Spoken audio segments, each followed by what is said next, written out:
বিসমিল্লাহির রহমানির রহিম। আজকের আলোচনার বিষয় একাদশ শ্রেণীর হিসাব বিজ্ঞান প্রথম পত্রের অষ্টম অধ্যায় দৃশ্যমান ও অদৃশ্যমান সম্পদের হিসাব রক্ষণ। যে সকল প্লান্ট অ্যাসেট দৃশ্যমান, যেমন আসবাবপত্র, যন্ত্রপাতি, এগুলোর কি হবে? অবচয় হবে। আর যে সকল সম্পদ অস্পর্শনীয় অথবা অদৃশ্যমান সম্পদ, সেগুলোর হবে অবলোপন, যেমন সুনাম, ইজারা সম্পদ, এগুলোর অবলোপন হবে। গ্রন্থসত্ত্ব। আর যেগুলো প্রাকৃতিক সম্পদ, গ্যাস, কয়লা, তৈল, বনজ সম্পদ, বন, এগুলো হবে কি শূন্যকরণ, কারণ এগুলো ব্যবহারের ফলে এক শেষে কি নিঃশেষ হয়ে যায়, এগুলো শূন্যকরণ। তো এমসিকিউতে যদি আসে, দৃশ্যমান সম্পদের হয় অবচয়, অদৃশ্যমান বা অস্পর্শনীয় সম্পদের হবে অবলোপন, প্রাকৃতিক সম্পদের হবে শূন্যীকরণ বা শূন্যকরণ। এই অধ্যায়ে আমাদের যে অবচয় নির্ণয় করব আমরা, সেক্ষেত্রে একটি সম্পদের অর্জন মূল্য জানতে হবে, অথবা প্রারম্ভিক মূল্য, অথবা মোট ক্রয় মূল্য। একটি সম্পদ ক্রয় মূল্যের সাথে আনুষঙ্গিক খরচগুলো যোগ করে অর্জন মূল্য নির্ণয় হয়। প্রথমে আসবে ক্রয় মূল্য, তার সাথে আসবে যদি ওই সম্পদ ক্রয়ের ক্ষেত্রে ব্যাট দিতে হয়, ব্যাট যোগ হবে। আমদানি শুল্ক থাকলে আমদানি শুল্ক যোগ হবে। আনয়ন খরচ বা পরিবহন থাকলে যোগ হবে। সংস্থাপন ব্যয় যোগ হবে। বিশেষজ্ঞদের যদি কোনো সম্মানী থাকে তা যোগ করব। এছাড়া আইনগত কোনো খরচ থাকলে আইন খরচও কী করব? যোগ করে সম্পদের অর্জন মূল্য নির্ণয় করব। তারপর অর্জন মূল্য থেকে ভগ্নাবশেষ মূল্য, অর্থাৎ সম্পত্তির আয়ুষ্কাল শেষে যত টাকা বিক্রয় করা যাবে তা হচ্ছে কি ভগ্নাবশেষ মূল্য। অর্জন মূল্য থেকে ভগ্নাবশেষ মূল্য বিয়োগ করলে তা হবে অবচয়যোগ্য মূল্য। তাহলে অবচয়যোগ্য মূল্য হচ্ছে অর্জন মূল্য থেকে আমরা কি করব? ভগ্নাবশেষ মূল্য বিয়োগ করব। এবার অবচয়যোগ্য মূল্যকে আয়ুষ্কাল দ্বারা ভাগ করলে বার্ষিক অবচয়ের পরিমাণ নির্ণয় হবে। তাহলে বার্ষিক অবচয়ের পরিমাণ সমান অবচয়যোগ্য মূল্য ভাগ আয়ুষ্কাল। এটা হচ্ছে সরলরৈখিক পদ্ধতিতে অবচয়। সরলরৈখিক পদ্ধতিতে প্রত্যেক বছর অবচয় কি থাকে? সমান থাকে। অথবা যদি আয়ুষ্কাল দেওয়া না থাকে, সেক্ষেত্রে অবচয়যোগ্য মূল্যের সাথে অবচয়ের শতকরা হার গুণ করব। সেক্ষেত্রে কি অবচয়ের শতকরা হার দেওয়া থাকবে প্রশ্নে। অবচয়যোগ্য মূল্যের সাথে অবচয়ের শতকরা হার গুণ করে বার্ষিক অবচয় আমরা নির্ণয় করব সরলরৈখিক পদ্ধতিতে। তাহলে আমরা আলোচনা করতে পারি, যেমন সম্পদের অর্জন মূল্য, অথবা মোট ক্রয় মূল্য, অথবা সম্পদের প্রারম্ভিক মূল্য। ক্রয় মূল্য যোগ ব্যাট যোগ পরিবহন খরচ অথবা আনয়ন খরচ, আমদানি শুল্ক, জাহাজ ভাড়া, সংস্থাপন ব্যয়, প্রযুক্তিবিদের সম্মানী অথবা বিশেষজ্ঞদের সম্মানী, আইন খরচ, এই ধরনের খরচগুলোকে আমরা যোগ করে সম্পদের অর্জন মূল্য নির্ণয় করব। অবচয়যোগ্য মূল্য, অর্জন মূল্য থেকে সম্পদের অর্জন মূল্য থেকে ভগ্নাবশেষ মূল্য বিয়োগ করব। সরলরৈখিক পদ্ধতিতে বার্ষিক অবচয়, অর্থাৎ এক বছরে কত টাকা অবচয় হবে তার নির্ণয়ের জন্য অবচয়যোগ্য মূল্যকে আয়ুষ্কাল দ্বারা ভাগ করব। প্রশ্নে যদি আয়ুষ্কাল দেওয়া না থাকে, সেক্ষেত্রে অবচয়ের শতকরা হার দেওয়া থাকবে। অবচয়যোগ্য মূল্যের সাথে অবচয়ের শতকরা হার গুণ করে বার্ষিক অবচয় আমরা নির্ণয় করতে পারি। এরপর যদি কোনো প্রশ্নে অবচয়ের শতকরা হার নির্ণয় করতে হয় সরলরৈখিক পদ্ধতিতে, সেক্ষেত্রে আমরা 100%কে আয়ুষ্কাল দ্বারা ভাগ করব। অথবা প্রশ্নে যদি বার্ষিক অবচয় দেওয়া আছে, অবচয়যোগ্য মূল্য আমরা নির্ণয় করতে পারবো, সেক্ষেত্রে বার্ষিক অবচয়কে অবচয়যোগ্য মূল্য দিয়ে ভাগ করব, 100 দ্বারা গুণ করব। এটা হচ্ছে সরলরৈখিক পদ্ধতিতে অবচয়ের শতকরা হার। যদি ক্রমহ্রাসমান পদ্ধতিতে আমরা অবচয়ের শতকরা হার নির্ণয় করি, সেক্ষেত্রে সরলরৈখিক পদ্ধতিতে যে অবচয়ের হার তার সাথে 2 গুণ করব।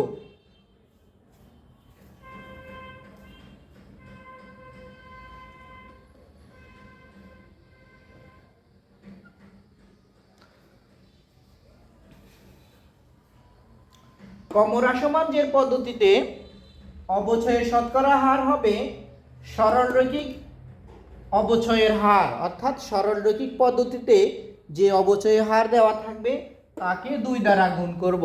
এটাকে বলা হয় দ্বৈত ক্রমহ্রাসমান পদ্ধতি অথবা ক্রমহ্রাসমান পদ্ধতি। এরপর যদি সরলরৈখিক পদ্ধতিতে অবচয় হার দেওয়া না থাকে, সেক্ষেত্রে আমরা 100%কে আয়ুষ্কাল দিয়ে ভাগ 2 দ্বারা গুণ করব। এছাড়া কোনো প্রশ্নে যদি ভগ্নাবশেষ মূল্য দেওয়া থাকে এবং ক্রমহ্রাসমান পদ্ধতিতে অবচয় নির্ণয় করতে হয়, সেক্ষেত্রে আমরা প্রকৃত ক্রমহ্রাসমান পদ্ধতিতে অবচয় নির্ণয় করতে পারি। তা হবে 1 মাইনাস রুট ওভার এর ভগ্নাবশেষ মূল্যকে অর্জন মূল্য দিয়ে ভাগ করব আর সম্পূর্ণ ফলাফলের সাথে কি 100 গুণ করব। এটা হচ্ছে প্রকৃত ক্রমহ্রাসমান পদ্ধতিতে অবচয়ের শতকরা হার। 1 মাইনাস রুট ওভার এর ভগ্নাবশেষ মূল্য ডিভাইড বাই অর্জন মূল্য গুণ 100। তাহলে এভাবে আমরা কি করতে পারি, এই অধ্যায়ে এই বিষয়গুলো শিখতে পারি। এরপর এই অধ্যায়ে আমাদের সম্পদের বিশেষ করে লাভ ক্ষতি নির্ণয়, বিক্রয় করলে লাভ ক্ষতি নির্ণয় আসবে। এছাড়া পুস্তক মূল্য অথবা বই মূল্য জানতে হবে। তাছাড়া অবচয় সারণী জানতে হবে, জাবেদা জানতে হবে। এগুলো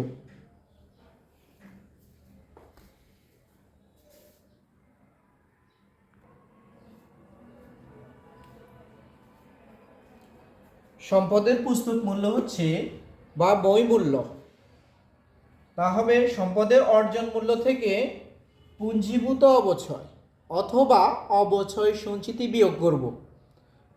পুঞ্জীভূত অবচয় বলতে যত বছর সম্পত্তি ব্যবহার করা হয়েছে, অর্থাৎ যত বছর সম্পত্তি ব্যবহার করা হয়েছে তার অবচয়ের যোগফল, বিগত বছরেরগুলোর অবচয়ের যোগফল হবে পুঞ্জীভূত অবচয় অথবা অবচয় সঞ্চিতি। পুস্তক মূল্য আমরা সবাই যেমন মনে রাখবো বর্তমান ক্রয় মূল্য। তাহলে পুস্তক মূল্যটাকে কি করব, বর্তমান ক্রয় মূল্য বিবেচনা করে, সেক্ষেত্রে পুস্তক মূল্যর চেয়েও যদি বিক্রয় মূল্য বেশি হয় সেক্ষেত্রে আমাদের লাভ হবে, আর যদি বিক্রয় মূল্য কম হয় ক্ষতি হবে। তাহলে পুস্তক মূল্য অথবা বই মূল্য তুলনায় যদি বিক্রয় মূল্য বেশি হয় সেক্ষেত্রে সম্পদ বিক্রয়জনিত লাভ, আর যদি পুস্তক মূল্যের চেয়েও কি বিক্রয় মূল্য কম হয় সেক্ষেত্রে সম্পদ বিক্রয়জনিত ক্ষতি হবে। তাহলে লাভ সমান হবে বিক্রয় মূল্য বিয়োগ পুস্তক মূল্য, আর যখন ক্ষতি হবে সেক্ষেত্রে পুস্তক মূল্য থেকে আমরা বিক্রয় মূল্য কি করব, বিয়োগ করব।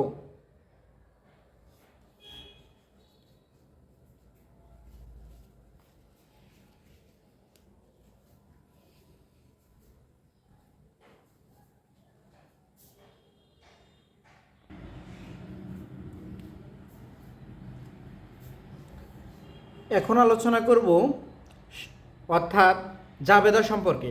এই অধ্যায়ে আমাদের কি কি জাবেদা দিতে হবে। সেক্ষেত্রে আমাদের একটি সম্পদ যদি আমরা ক্রয় করি তাহলে প্রতিষ্ঠানের সম্পদ বৃদ্ধি পাবে। আমরা জানি সম্পদ বৃদ্ধি পেলে ডেবিট। যে সম্পদটি আমরা ক্রয় করব ওই সম্পদকে ডেবিট করব, আর যদি নগদে ক্রয় করি নগদ টাকা প্রতিষ্ঠানের হ্রাস পাবে, এই জন্য নগদান হিসাব ক্রেডিট। চেকের মাধ্যমে ক্রয় করলে প্রতিষ্ঠানের ব্যাংকের টাকা হ্রাস পাবে, সেজন্য ব্যাংক হিসাব ক্রেডিট। আর যদি ধারে অথবা বাকিতে ওই সম্পদ ক্রয় করা হয়, সেক্ষেত্রে আমরা প্রদেয় হিসাব ক্রেডিট করব। তাহলে প্রথম হচ্ছে সম্পদ ক্রয়ে জাবেদা। সংশ্লিষ্ট সম্পদ হবে ডেবিট, নগদান হিসাব ক্রেডিট অথবা ব্যাংক হিসাব ক্রেডিট, আর বাকি তো হলে প্রদেয় হিসাব ক্রেডিট। আর এই সম্পদ যেহেতু কি প্রতিষ্ঠানে ব্যবহার হবে, এর জন্য বার্ষিকী অবচয় ধার্য করতে হবে। তাহলে অবচয় হিসাব ডেবিট হবে, আর পুঞ্জীভূত অবচয় ক্রেডিট অথবা অবচয় সঞ্চিত হিসাব কি হবে, ক্রেডিট হবে আমাদের। অবচয় ধার্য জাবেদা। এরপর এই সম্পদ যেহেতু অবচয় ধার্য করা হয়েছে, অবচয় একটি অস্থায়ী হিসাব, নামিক হিসাব, এই জন্য বছর শেষে বা নির্দিষ্ট কি হিসাব শেষে এই হিসাবকে বন্ধ করতে হবে, এই জন্য সমাপনী দাখিলা দিতে হবে। সেই জন্য আমাদের কি এটাকে আমরা বিশদ আয় বিবরণীতে কি প্রদর্শন করে থাকি। সেই জন্য আয় বিবরণী অথবা আয় সারাংশ ডেবিট হবে, আর অবচয় হিসাব কি হবে, ক্রেডিট। তাহলে প্রথম হচ্ছে সম্পদ ক্রয়ের জাবেদা। সংশ্লিষ্ট সম্পদ, যে সম্পদের নাম থাকবে, যদি মেশিন হয় মেশিন হিসাব ডেবিট হবে, যদি যন্ত্রপাতি হিসাব ডেবিট, আসবাবপত্র হলে আসবাবপত্র হিসাব ডেবিট হবে। নগদে ক্রয় করলে নগদান হিসাব ক্রেডিট, চেকের মাধ্যমে ক্রয় করলে ব্যাংক হিসাব ক্রেডিট, ধারে অথবা বাকিতে ক্রয় করলে প্রদেয় হিসাব ক্রেডিট হবে। আর প্রথম জাবেদা আমাদের সম্পদের অর্জন মূল্যে দিতে হবে। সম্পদের অর্জন মূল্য যত টাকা তত টাকা এখানে আমরা লিখব। এরপর বছর শেষে বা নির্দিষ্ট সময় শেষে অবচয় ধার্য করতে হবে। সেজন্য অবচয়ে ধার্য জাবেদা হবে অবচয় হিসাব ডেবিট, পুঞ্জীভূত অবচয় অথবা অবচয় সঞ্চিতি হিসাব ক্রেডিট হবে। সম্পদ ক্রয়ের জন্য প্রথমে জাবেদা হয়, আর প্রত্যেক বছর দুইটা জাবেদা হয়, একটা হচ্ছে অবচয় ধার্য জাবেদা, আর অবচয় হিসাবকে বন্ধের জন্য সমাপনী দাখিলা দিতে হয়।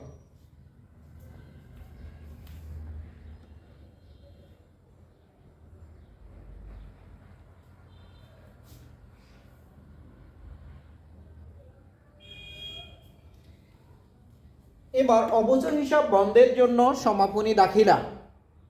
যেহেতু অবচয়কে আমরা আয় বিবরণীতে প্রদর্শন করি, আর এজন্য আয় বিবরণী হিসাব ডেবিট হবে, অথবা আয় সারাংশ হিসাব ডেবিট, অথবা বিশদ আয় বিবরণী হিসাব ডেবিট। অবচয় হিসাব ক্রেডিট, কারণ প্রথমে অবচয় ডেবিট ছিল, এখন হচ্ছে ক্রেডিট। তাহলে ডেবিটে ক্রেডিটে অবচয়টা হিসাবকাল শেষে কি নিঃশেষ হয়ে যায়, বাদ হয়ে যায়।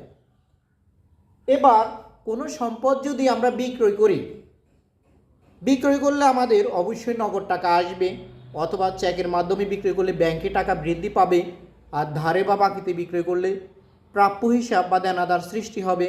সম্পদ বিক্রি করলে সেক্ষেত্রে আমাদের নগদান হিসাব ডেবিট, ব্যাংক হিসাব ডেবিট, প্রাপ্য হিসাব ডেবিট, এই তিনটি যে কোনো একটি হতে পারে। এবার যে সম্পদটি আমি বিক্রয় করলাম সেগুলো যদি বিগত বছরে অবচয় থাকে, সেগুলো হবে পুঞ্জীভূত অবচয়। পুঞ্জীভূত অবচয় হিসাবও ডেবিট হবে। তাহলে সম্পদ বিক্রি করলে নগদান হিসাব ডেবিট, যদি চেকের মাধ্যমে বিক্রি করি ব্যাংক হিসাব ডেবিট, ধারে হলে প্রাপ্য হিসাব ডেবিট। আর যদি ওই সম্পদের বিগত বছরগুলোর অবচয় থাকে, পুঞ্জীভূত অবচয় অথবা অবচয় সঞ্চিতি, তার ডেবিট হবে। আর ওই সম্পদ যদি আমি বিক্রি করতে গিয়ে কোনো ক্ষতি হয়, সেক্ষেত্রে সম্পদ বিক্রয়জনিত ক্ষতি ডেবিট হবে। আর যদি লাভ হয়, সেক্ষেত্রে সম্পদ বিক্রয়জনিত লাভ ক্রেডিট হবে। আর যদি লাভও নেই ক্ষতিও নেই, তাহলে এখানে আসবে না। আর যেহেতু সম্পদ বিক্রি করলে সম্পদ প্রতিষ্ঠান থেকে কমে যাবে, হ্রাস পাবে, সেই জন্য সম্পদটাকে আমরা ক্রেডিট করব। সংশ্লিষ্ট সম্পদ হিসাব ক্রেডিট হবে। নর্মালিভাবে আমরা জানি, সাধারণভাবে যেটা জানি আমরা, সম্পদ বিক্রি করলে হয় নগদান ডেবিট, সম্পদ ক্রেডিট। আর যদি ওই সম্পদের কি থাকে, অবচয় থাকে, পুঞ্জীভূত অবচয় ডেবিট হবে। আর যদি সম্পদ বিক্রি করতে আমাদের লাভ হয়, লাভটাকে ক্রেডিট করব, ক্ষতি হলে ক্ষতিটাকে কি করব, ডেবিট করব। অর্থাৎ এখানে একটি জাবেদার মধ্যে আমরা সবগুলো শিখতে পারি, আলাদা আলাদাভাবে আমরা লিখতে পারবো। যদি এখানে 3টা জাবেদা করা যাবে, সম্পদ বিক্রি করলে জাবেদা, সম্পদ বিক্রি করলে সম্পদ ক্রেডিট আর নগদান ডেবিট। আর যদি সম্পদ বিক্রয় করার ফলে বিগত বছরের অবচয়গুলো আছে, সেক্ষেত্রে নগদান ডেবিট, পুঞ্জীভূত অবচয় ডেবিট, সম্পদ ক্রেডিট। আর সম্পদ বিক্রি করতে যদি ক্ষতি হয়, সেক্ষেত্রে নগদান ডেবিট, পুঞ্জীভূত অবচয় ডেবিট, সম্পদ বিক্রিজনিত ক্ষতি ডেবিট, সম্পদ ক্রেডিট।